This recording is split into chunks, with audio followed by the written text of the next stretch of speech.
Joining us is Joseph Deitch, who is the author of the #1 Amazon best-selling book, Elevate, An Essential Guide to Life. Joseph is also the founder of the Elevate Prize, which aims to elevate humanity on a global level while amplifying ideas that have the potential to make a global impact. Joseph is also the founder and chairman of Commonwealth Financial Network, which is the largest privately owned independent investment bank broker-dealer in the United States, with assets under management of close to $200 billion. Joseph, I'm just glad that you took time out to talk to me today. Thank you so much. Yeah, it's a weird number, isn't it? I started the company in 1979, and I did not come from wealth or anything approaching that. And as you grow and the numbers get bigger, you just kind of scratch your head, and then you're into the millions. And yeah, it's weird. We're very lucky. It's not our money. We manage it for other people, a network of 2,000 financial advisors around the United States. But the fact that people trust us and they want to be affiliated with us, it's unbelievably humbling. So I want to talk about the book, Elevate, An Essential Guide to Life. What made you decide to write this? So when I was a kid growing up, I thought adults were stupid. They smoked cigarettes, they didn't eat properly, they didn't exercise, they believed politicians. It was a long list. And as I got older, I found out I was half right. Adults are oftentimes misguided and short-sighted, but so was I. I started to realize so many of the mistakes that I was making.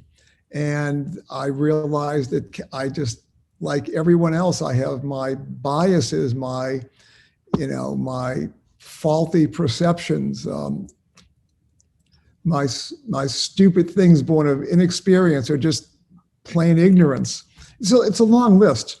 But I became fascinated with this notion of wisdom, because we're not the first generation to say, let's lead an intelligent life. Let's lead a happy life. This has been going on from the beginning. And there have been philosophers and spiritual leaders and just regular folk who learn stuff and pass it along to their students, to their children, to whoever will listen. And yet for some reason, we come along and we have to learn it anew. I don't know if you have kids, but for those who have children and you talk to your teenagers, you say, let me save you a lot of aggravation. Let me share with you what to do and what not to do. And it's not that they don't retain it. It is not that it goes in one ear and out. It doesn't even get in half the time. And we were those teenagers. And some lessons are hard to learn. So that was the genesis of the book, my trying to understand, not only what is this wisdom, but why don't we just go, okay, thank you so much, I'll do that. It's broken into two parts, the book is, and the first part brings in 5 powerful insights and that you suggest, and then the second part is 10 essential skills. So how did you come up with all of that? I don't know if this makes me sound like really studious or really, really thick.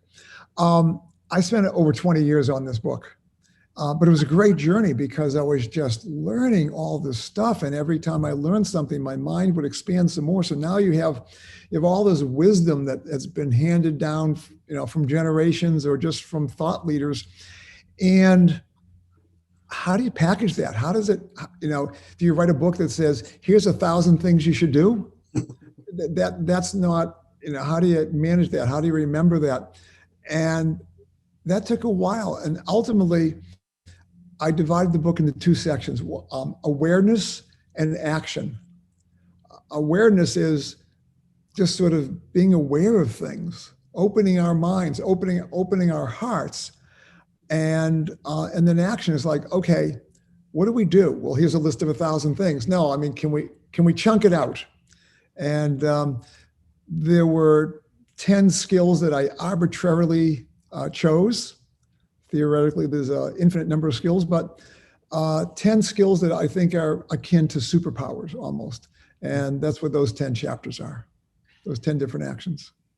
Joseph, do you believe this book can help everyone? I was trying to think of something cute to say. Yeah, interestingly, if someone decides to get the book or read the book, they're halfway there. The decision to change is half the battle. And was it Woody Allen who said 80% of winning is just showing up? Right. But if you, either that or some famous football coach, but if you just show up, you're on the path already. If you show up and say, I'd like to hear this, I'd like to have an open mind about this, that's the big thing. And then whether it's this book or any other self-help book, you'll definitely get something out of it. We're speaking with author Joseph Deitch, who wrote the book Elevate, an Essential Guide for Life. Joseph, do you have a personal mantra? A few. It depends. Well, my shirt is "Be good to people," but this my little hoodie. I have another. My buddy has a little T-shirt company, and it's called BDE, Best Day Ever. And whenever I put on this T-shirt that says "Best Day Ever," I sort of inhabit that. Or whenever I put on my Elevate T-shirt, I just inhabit Elevate. One of my favorite mantras is gratitude. Mm. That's why Thanksgiving is such a wonderful holiday, because we just focus on appreciation. And if we can just say thank you a lot, if we can look around ourselves and go, hey, yes, I understand I have this pain and I could have, run the race in this speed, but I was slower, but I got to run the race. Yeah. I met nice people that day. How lucky am I that I can walk? So, appreciation for sure. You talk about the idea of introducing empathy into the conversation. I want to hear more about that. Oh, so empathy is something that I did not learn as a child. Empathy is something I'm working on and working hard on. I think our knee-jerk reaction when someone disagrees with us is to go, no, you're wrong. But if we can understand that our view is literally that, our view, people see things differently. Men and women, look at the world differently. If you come from Africa or Asia or America, you look at the world differently. If you're brought up poor versus rich, if you have a sensory deprivation, whatever, we all experience things differently. If someone disagrees with me, and in a sense, everyone disagrees with me because they're different people with different experiences. Right. But when someone disagrees with me, if my energy goes into trying to convince them of my point of view, what am I learning? Nothing. And I started doing this more and more when Trump was running for president the first time.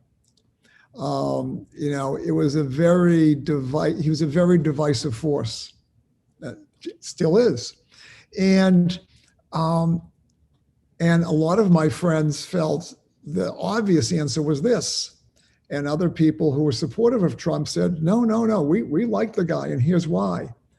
And they became polarized and stopped talking. Same thing with pro-life and pro-choice. There's not much of a conversation. But if you can have a conversation, you learn things. So I learned so much. I would just say to people, well, who do you support for president? How come? And just keep asking questions, sort of like a journalist, just with sincere curiosity. I learned so much. It was great. How do you do that without letting the anger build up with inside you if you don't agree with them? You have to, this keys into awareness. You have to, what is your intent? Is your intent to, punish them for being wrong? So I did not vote for Trump. I voted for Biden. And, but 75 million people voted. A lot of it. 75 million people, whatever the number is, felt otherwise. That's a lot of people. Are they all stupid and misguided? I think it's a much more helpful question to say, what am I missing? What are my blinders? If we want to live in a better world, if we want our lives to be better, we're going to work on us. Tell me about the Elevate Prize and why you decided to create this. The Elevate Prize is a foundation that I started a couple of years ago, and it sprung from my desire to give back. And we all have that desire in some way, give back, pay it forward, help others. But, well, how do you do that? And being the entrepreneur that I am, is how do I maximize my resources? If I have two choices, if I can, write the check to this organization and it'll do X amount of work, is there some other place where I can write the same check and it does 10 times that amount? So one decision was to identify people, amazing people who are doing incredible things, and give them resources. And, well, how do you find them? We decided to create a prize. Because prizes are sexier, they attract more interest, and for the winners, it goes on their CV. They go, we won this prize. So that was the genesis, and then I just started speaking with experts. Met with a lot of philanthropy consultants, and I learned a lot. One of the things they said was, you should focus on, what's your issue? And I said, no, that's not what I want to do. Because we have to be true to our hearts. But what I knew was I wanted to do something big, because that gets my passions going. And I want to help people. I want to help as many people as possible. I just want to make the world a better place. So we created the Elevate Prize Foundation. We are radically diverse in any way you want to slice or dice it. We just gave out our money to our first winners. We picked 10 people, and we're giving them, each one gets $300,000 plus a whole portfolio of resources. It's money alone is not enough. Right. We want to help them build their organizations. I've gone back to business school in my career because there's so much to learn. These people are building enterprises. We want to help them do that. We want to help them share their story. So go to elevateprize.org, and you can, it's remarkable what we're doing. It's amazing what you're doing. On Epiphany now, we're doing something on a very smaller level, but we're looking for kids, youth in K through 12 who have come up with ideas to change their school, their community. And every year we give out the YPIF Award, Youth Passing It Forward. And it's incredible to see the ideas that these kids have that are just simple and amazing, and they care. And it's great. So thank you for what you do. Well, I'm going to interrupt you here because I've looked at what you do and your website, and it gave me so many ideas. It fits into exactly what our mission is, because we want to find things that are scalable. So what you're doing is scalable. Other people in other towns, other companies, communities around the world can do something very similar. They don't need a lot of money to do it. They just want to make things better, celebrate people. That's what it's all about. Yeah. That's where Epiphany comes from. Epiphany now is You can have an epiphany right now to do something to change somebody else's world. And I guarantee when you do that, it changes your own. It's like a free drug. Yes, for sure. It's, what people don't always realize intuitively is how good it feels to help somebody else. And a lot of the spiritual leaders will talk about this in metaphysical terms. They'll say, the love you project out there gets reflected back out to you. And I would add multiplied. And if you don't believe me, try it. Go out there. I mean, you don't even have to wait till it gets reflected back. Just doing it makes us feel good. Yeah. How do you stay motivated? Because, even I sometimes will do these videos and I'll look and see the views and I'll think, nobody's watching, and then I kind of go down the rabbit hole. And then, of course, I know how to get out of the rabbit hole because I have a technique that gets me out. But I'm wondering what motivates you? I'm very lucky. I get motivated easily. I get motivated by almost anything. Many, many years ago, at the beginning of my career, I was a financial advisor. And I had this one particular client, Jim, he's a physician. He was my hero. He was excited about everything. And to talk to him was just incredible because he'd go, tell me more. He was just so interested by everybody and everything. And I hadn't seen him for like 30 years. And we saw each other a couple of years ago, and I got to tell him the story. I said, you've been, one of my inspirations. Mm-hmm. You can look for motivation. You can look for inspiration. You can, let's say, there are a lot of people who have motivation and inspiration in their life, but they think they don't. So, and I know people like this, and because they get dragged down by, the person who gave them that one insult, and now they're fixated on that, and that keys into some other childhood trauma or something. But you can say to yourself, what am I interested in? Make a list. What am I interested in? Nothing. Okay. Is there one thing in the world you like? Yeah, I like ice cream. What kind of ice cream? My favorite's chocolate. What's your favorite chocolate ice cream? I mean, now all of a sudden you're inhabiting that feeling. How does it make you feel? Oh, it does this, this, and this to me.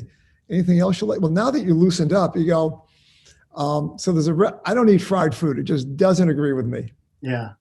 There's one, I lived in Miami most of the year. There's one restaurant here that they have this fried chicken, which is just unbelievable. And I'll eat a little bit of the fried, it's so good. But see, I mean, if we bring our mind to what excites us, we become that. Enthusiasm is so contagious that we literally can infect ourselves. Yeah. So once we start talking about what we love, that becomes our mental state, and all of a sudden we're there. And so much is possible when we're there. Yeah. Joseph, I end every interview by asking everyone the same question, and that is, Joseph Deitch, tell me something good. So you told me at the beginning you're going to ask me this question. And I go, I don't know. And I realized three things jumped to mind. And I'll tell you what they are. We had a team meeting with the Elevate Prize, senior management of Elevate Prize this morning. And this team is so good, so good. It gives me so much joy. The other thing was I had a therapy session. And it, I love therapy. Or any kind of consulting. My late wife was a therapist, so I was, for 25 years I got it every day. But it's so helpful to work with a talented person, whether it's financial therapist or psychological therapist, medical, whatever it is. To work with someone who's talented, it can help you is a joy. And the other thing is, yesterday I gave some things to some people. And they were enormously appreciative, and my heart swelled that I could do that. Yeah. So Well, thank you. I don't know. Yeah, it's I'm a lot of joy. Well, thank you for what you do. You are changing lives and making the world a better place, and we need more people like that. So thank you so much. And you, my friend, thank you. All right.